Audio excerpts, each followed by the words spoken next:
কয়েকটা tips follow করে ঘর ও কিচেন এইভাবে গুছিয়ে অর্গানাইজ করে রাখি। এক হাঁড়িতেই এক বিরিয়ানি। নমস্কার, শুভ সকাল সবাইকে। অনেক স্বাগত আমার পরিবারে। আমি পিঙ্কি ত্রিপুরা থেকে বলছি। আশা করছি সবাই খুব ভালো আছো, সুস্থ আছো।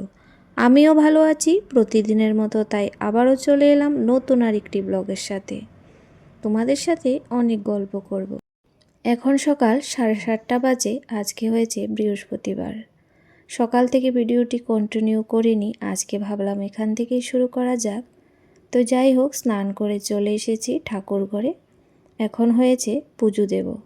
তো পুজো দেব, সেই জন্য ফুলকটা তুলে নিয়ে যাব আর একটু জল তুলব। তো চলো সবাই সাথে থেকো। আশা করছি ভিডিওটির কোনো অংশ একটু যদি ভালো লেগে থাকে অবশ্যই আমার সাথে থেকো।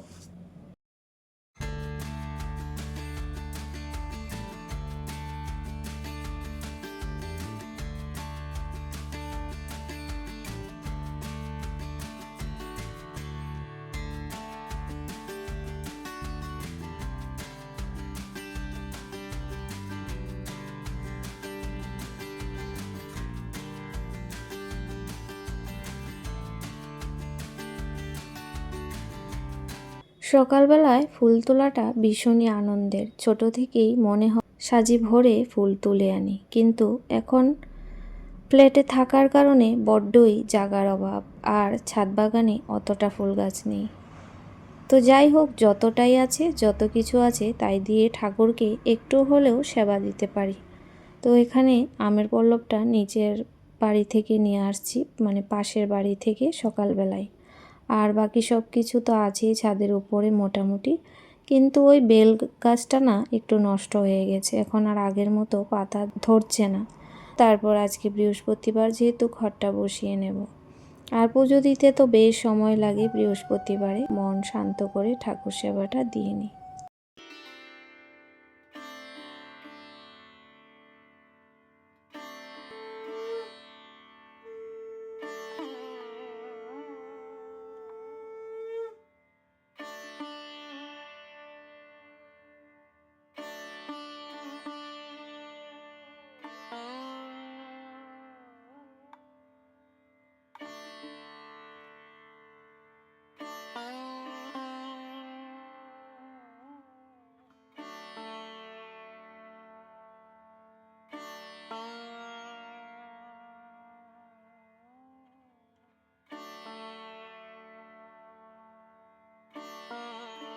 তো সকালে ব্রেকফাস্ট বানাবো, কি বানাবো সেটাই ভাবছিলাম। তো অনেক দিন ধরে কটা পাস্তা রয়েছে, ভাবছি সেটাই বানাবো। তো পাস্তাগুলো তো সুজি দিয়ে হয়, তো সেই জন্য সকালে খাওয়া যাবে।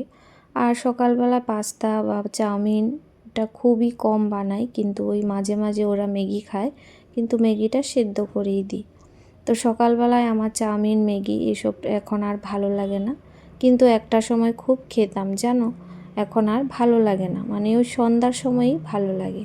কিন্তু ঝটপট করে কি বানাবো সেটাই ভাবছিলাম।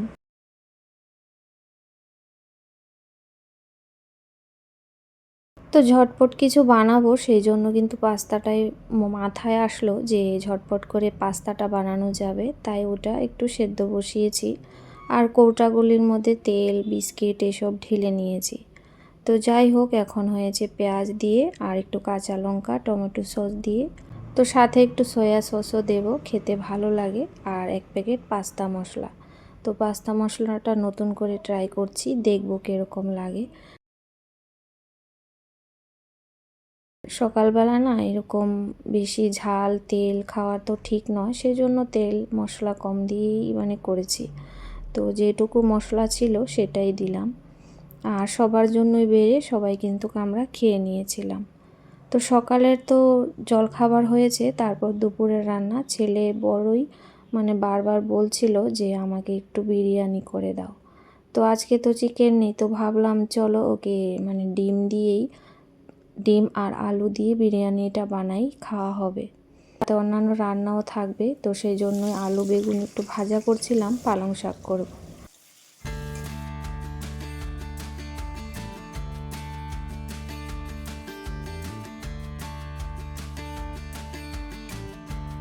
তো তো সবাই যে বিরিয়ানি খাবে, বিরিয়ানি হয়তো একটু করে খাবে, সেজন্য ভাত বা অন্য কিছু কিন্তু সাথে আমাকে করতে হবে। তো যাই হোক, ডিমটা একটু বেশি করে নিয়েছি, ডিম আলু দিয়ে একটু ঝোলও করে নেব, সাথে ডাল থাকবে। তারপর কিন্তু আমি বিরিয়ানিটা বানাবো এক হাঁড়িতেই। ফাঁকিবাজি বিরিয়ানি বলা যায়, মানে ঘরে যা উপকরণ আছে সেইটুকুনি দিয়েই করব কিন্তু। আর এদিকে ডিমের ঝোলটাও কিন্তু ফুটে গেছে।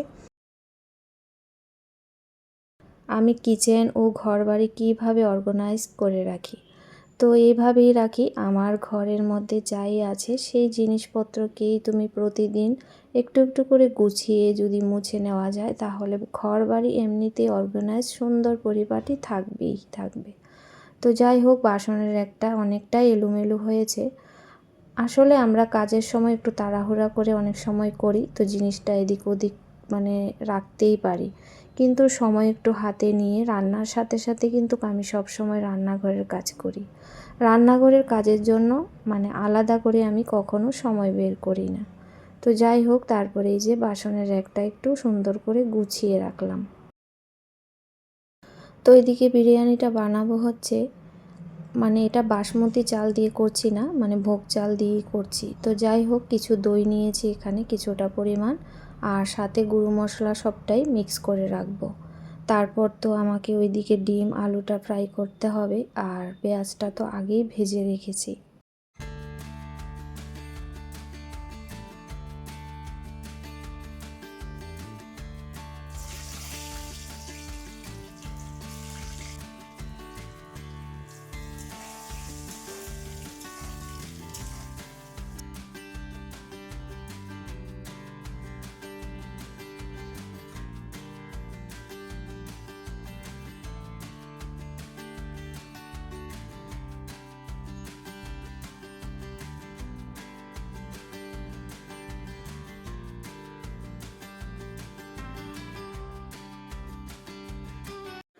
তো ডিম আলুটা ভাজা করা হয়ে গেছে। তারপর ডিমের ঝোলটা যেটা করব, ডিম কষাটা, সেটার জন্য এখানে পেঁয়াজ রসুন হয়েছে আর আদা সেটা দিয়ে দিয়েছি। তারপর যেই দইয়ের সাথে যে গুঁড়ো মশলাটা ছিল সেটাকে দিয়ে এখন কিন্তু একটু ভালো করে কষিয়ে, আর সাথে গরম জল বসিয়ে রেখেছি।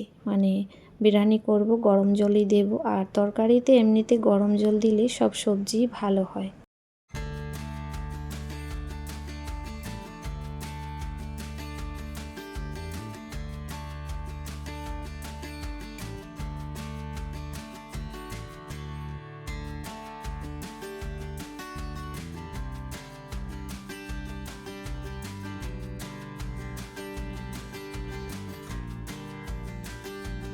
তো ভেবেছিলাম যে কড়াইটার মধ্যে হবে, তারপর কড়াইটাতে ধরবে না। তো যাই হোক, হাঁড়িটার মধ্যে হয়েছে। একটুখানি সামান্য ঘি লাগিয়ে নিয়েছি, ঘিটা গরম করে তারপর চালটা কিন্তু ভাজিনি, এভাবে ঢেলে দেখতেই পেয়েছো, একটু মাত্র নাড়াচাড়া করে কিন্তু ঢেলে দিয়েছি। আর এখন গরম জল দিয়ে নেব। তো এইভাবেই হয়েছে বিরিয়ানিটা করব। আর তো পরিমাণ মতো গরম জল দিয়েছি, এখানে নুন দেব, তারপরে যে পেঁয়াজ ভেজেছিলাম সেটাও দিয়ে দিলাম, আর একটু সামান্য কেওড়া জল দেব, বেশি দেব না। এই কেওড়া জলের গন্ধটা বেশি হলে আমি একদমই খেতে পারি না। তো যাই হোক, তারপর একটু ধনেপাতা, কাঁচা লঙ্কা, ঘি দিয়ে ঢাকা চাপা দিয়ে রাখবো। তো এভাবেই ঢাকা চাপা দিয়ে রাখবো। আটা আর এ সমস্ত কিছু দিতে হবে না, ঝটপট যেটা বিরিয়ানি হয় সেটাই। যারা চিকেন খায় না তাদের জন্য কিন্তু এইভাবে রান্না করলে বেশ ভালোই লাগবে। আর মাঝখানে কিছুটা সময় এটাকে উঠিয়ে একটু নাড়াচাড়া করে দিয়েছি, আর আঁচটাকে কিন্তু একদম কমিয়ে রেখেছি।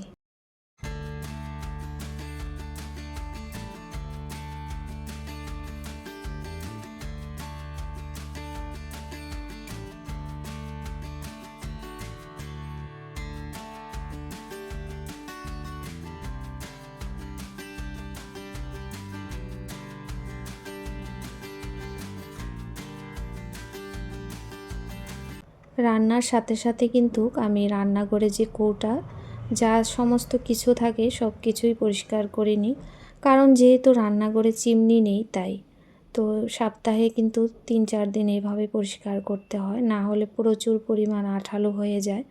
আর যাদের ঘরে চিমনি আছে তারাও কি এভাবেই পরিষ্কার করে? করো তোমরা অবশ্যই, যাদের আছে আমাকে কমেন্ট করে জানিও। না হলে মানে একদিন পর পর এতটা আঠালো হয়, পরিষ্কার না করলে ধরা যায় না। সমস্ত ঘরের যতগুলো কৌটা আছে কিন্তু সবকটাই আমি পরিষ্কার করি।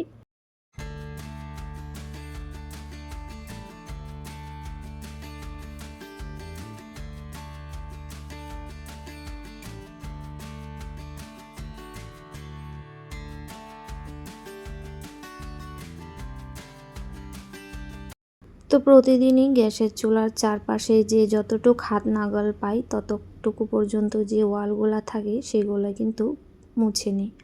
আর এই র্যাকটা প্রতিদিন কখনোই করি না, ওই 10 দিন মানে 10-15 দিন পর পর করি।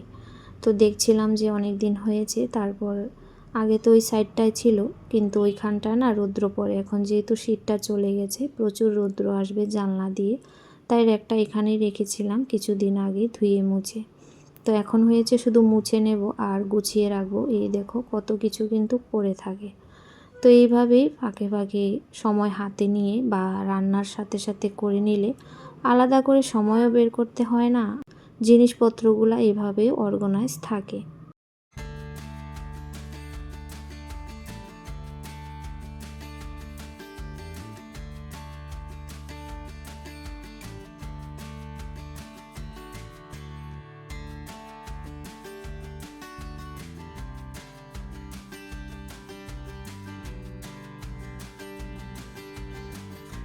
তো খুব সুন্দর একটা সেন্ট বের হয়েছে বিরিয়ানিটা থেকে, ভালো লাগছিল। তো যাই হোক, খেতে কেমন হবে জানি না, এখন হয়েছে ছেলেদের দিয়েছি, ওরা খেয়েছে। তো রান্নার পরে যতবার বাসন ধোয়া হয় ততবার কিন্তু সিঙ্কটাকে ভালো করে সবসময় পরিষ্কার করে রাখি। সিঙ্ক ও সিঙ্কের চারপাশে জায়গাটা পরিষ্কার পরিচ্ছন্ন থাকলে যেমন ভালো, তেমন কিন্তু জীবাণুমুক্ত দেখতে সুন্দর লাগে। তো যাই হোক, তারপর এখানে কিন্তু আমি সবার জন্যই মানে সবার খাওয়া হয়ে গেছে, তারপর আমরা খেয়ে নিয়েছি আর খুব ভালোই হয়েছিল। আর এসব জিনিস কিন্তু বেশি খাওয়া যায় না, অল্প করে খেলে পরে মানে গোবিন্দভোগ চাল পেট মানে ভর্তি হয়ে যায়, যেহেতু এটা সেন্ট আর একটু তেলাক্ত থাকে। ড্রেসিং টেবিলটা গোছাবো সেজন্য চলে এসেছি। আর এখানে একটা আমি নিয়েছি গ্রিন টি বক্স, তো আগেও একটা ছিল, সেটার মধ্যে অনেক কিছুই রাখা আছে। তো আমার যেহেতু মানে ছোট ছোট যেই বাস্কেটগুলো সেগুলো নেই, তো এইভাবেই কিন্তু রাখি আমি, যাতে জিনিসগুলো এদিক ওদিক না হয়ে থাকে। আর অনেকটাই কিন্তু মানে ছিটিয়ে ছটিয়ে ছিল, সেই জন্য নেল পলিশ তারপরে রিমুভার অনেক কিছু ছোট ছোট থাকে, সেগুলোকে এইভাবে একটা বক্সের মধ্যে রেখে দিয়েছি। আর সমস্ত কিছু একবার গুছিয়ে রাখলাম, তো দেখতেও সুন্দর হয়েছে আর এভাবে জিনিসপত্র কিন্তু অর্গানাইজ থাকে। তারপর নিচের ড্রয়ারটাতেও এভাবেই মানে সমস্ত কিছু বের করে আবার গুছিয়ে রাখবো। তো কিছুদিন পর পর এভাবে নাড়াচাড়া করলে কি হয়, অনেক জিনিসপত্র এক্সপায়ারি হয়ে যায়, মানে যেটা কসমেটিক হোক বা ওষুধপত্র হোক, তো সেগুলাকে দেখে আমরা যদি সময় মতো সেগুলা ফেলে দিই সেটা ভালো। না হলে কারোর অজান্তে কিন্তু আমরা খেয়ে নিতে পারি, হয়তো নিজেরও মনে থাকবে না একসময়, বা অন্য কেউ খেয়ে নিতে পারে। তো এইভাবেই আমি মাঝে সাঝে দেখি কোনটা মানে ডেট চলে গেছে, তাহলে কিন্তু জিনিসগুলা ফেলে দিই। তারপরে নিচের ড্রয়ারটা আর এখানে আমার অনেক মানে কসমেটিক জিনিস যাই আছে সমস্ত কিছু সুন্দর করে তো গুছিয়ে মুছে রেখে দিলাম। এখন দেখতে খুবই ভালো লাগছে আর পরিষ্কারও হয়ে গেল জায়গাটা। আর অনেকটা জায়গায় কিন্তু এখন গোছানোর পর আরও বাকি আছে। তো যাই হোক, তারপরে পুরো ড্রেসিং টেবিলটাকে কিন্তু ভালো করে মুছে নেব।